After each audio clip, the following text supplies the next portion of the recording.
Hello, my name is Christos. I'm a clinical scientist and I'm the service lead for the Environmental Control Service.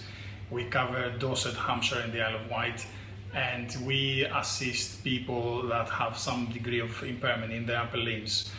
If you think somebody who may have difficulty picking up a TV remote control and pressing the buttons, to somebody with motor neuron disease where they've lost all functionality in the body and perhaps all they can move is their eyes, all those kind of people are potential people that potentially we could assist with our experience and knowledge.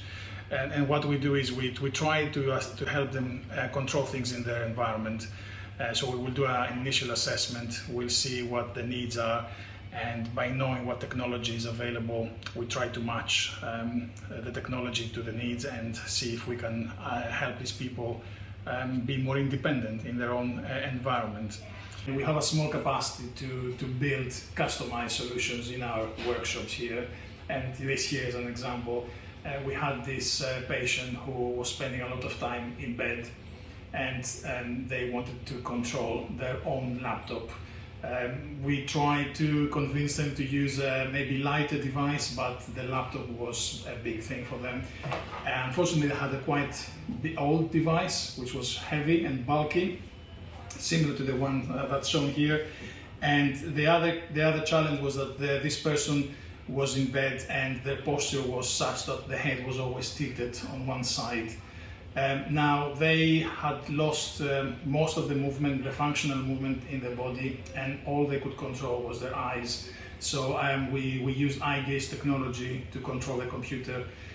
This was a similar camera to this, and with this type of technology somebody could look at items on a screen, and just by looking and staring at things they can click and double click and drag and control the whole computer.